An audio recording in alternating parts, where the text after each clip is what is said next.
ಇಂದು 84ನೇ ವರ್ಷಕ್ಕೆ ಕಾಲಿರತಕ್ಕಂಥ BS ಯಡಿಯೂರಪ್ಪನವರು ಅವರ ಹುಟ್ಟುಹಬ್ಬವನ್ನು ಶಿಕಾರಿಪುರದಲ್ಲಿ ಸಾಕಷ್ಟು ಸಂಭ್ರಮದಿಂದ ಆಚರಣೆ ಮಾಡ್ತಿರುವಂಥದ್ದು. ಜೊತೆಗೆ ಅವರ ಕುಟುಂಬಸ್ಥರು ಕೂಡ ನಮ್ಮ ಜೊತೆ ಇರುವಂಥದ್ದು, ಅಂದರೆ ಯಡಿಯೂರಪ್ಪನ ಮೊಮ್ಮಕ್ಕಳು ಕೂಡ ನಮ್ಮ ಜೊತೆ ಇರುವಂಥದ್ದು. ಅವರೆಷ್ಟು ಖುಷಿಯಾಗಿದ್ದಾರೆ, ಏನೇನು ಗಿಫ್ಟ್ ತಂದಿದ್ದಾರೆ ಅಂತೇಳಿ ಜೊತೆ ಕೇಳ್ತಾ ಹೋಗೋಣ. ಸರ್, ಏನು ಗಿಫ್ಟ್ ತಂದಿದ್ದಾರೆ ನಿಮ್ಮ ತಾತನವರಿಗೆ?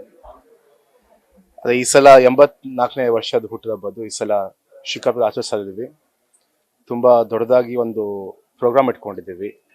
ಅರ್ಜುನ್ ಅವ್ರು ಹಾಡ್ತಾ ಇದ್ದಾರೆ. ಒಟ್ಟು ಸಾಹೇಬ್ರು ಇಲ್ಲಿರೋದು ಎಲ್ಲರಿಗೂ ಒಂದು ಖುಷಿ ಅಂತ ಹೇಳ್ತಾ ಅವ್ರಿಗೆ ಹುಟ್ಟುಹಬ್ಬ ಶುಭಾಶಯಗಳು ಅಂತ ವಿಶ್ ಮಾಡ್ತಾರೆ.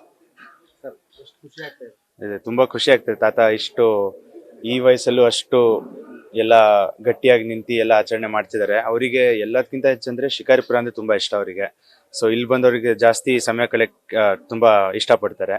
ಮತ್ತೆ ಅದೇ ಟೈಮಲ್ಲಿ ಈಗ ಅವರಿಗೆ ಈಗ ಅಣ್ಣ ಹೇಳ್ದಂಗೆ ಅರ್ಜುನ್ ಜನ್ಯ ಅವ್ರ ಟೀಮ್ ಎಲ್ಲ ಬಂದು ಇವೆಂಟ್ ಎಲ್ಲ ಕೊಡ್ತಿರೋ ತುಂಬಾ ಒಳ್ಳೆ ಫಂಕ್ಷನ್ ಆಗಿರುತ್ತೆ. ಸಂಜೆ ಎಲ್ಲ ಚೆನ್ನಾಗಿರುತ್ತೆ. ತಾತಂಗೆ ಹುಟ್ಟುಹಬ್ಬದ ಶುಭಾಶಯಗಳು ಅಂತ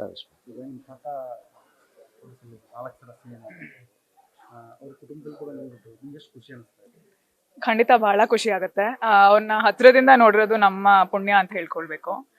ಆಮೇಲೆ ಭಗತ್ ಹೇಳ್ದಂಗೆ ಅವರಿಗೆ ಶಿಕಾರಿಪುರದಲ್ಲಿ ಸಮಯ ಕಳೆಯೋದು ತುಂಬಾ ಇಷ್ಟ. ಮೊದಲನೇ ಸಲ ಈ ತರ ಸಂಗೀತ ಕಚೇರಿ ಮತ್ತೆ ಕಾನ್ಸರ್ಟ್ ಇಟ್ಕೊಂಡಿರೋದು. So we are also very excited. ಮೊದಲನೇದಾಗಿ ತಾತನವರ 84ನೇ ಜನ್ಮದಿನದ ಸಂದರ್ಭದಲ್ಲಿ ಅವರಿಗೆ ಹೃದಯಪೂರ್ವಕ ಶುಭಾಶಯಗಳು. ಸೊ ಅವರು ಎಲ್ಲರೂ ನಾವೆಲ್ಲ ಕಸಿನ್ಸ್ ಇಲ್ಲಿ ಬಂದಿದ್ದು ಇರೋದೇ ಅವ್ರಿಗೆ ಖುಷಿ. ಸೊ ಡೆಫಿನೆಟ್ಲಿ ಅಷ್ಟೇ ಹೇಳಕ್ ಇಷ್ಟಪಡ್ತೀನಿ.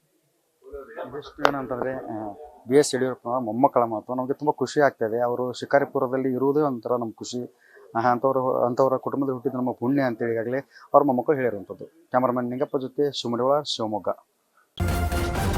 ನ್ಯೂಸ್ ಫಸ್ಟ್ ನಿರ್ಭೀತಿಯಿಂದ ನಿಮ್ಮ ಪರವಾಗಿ.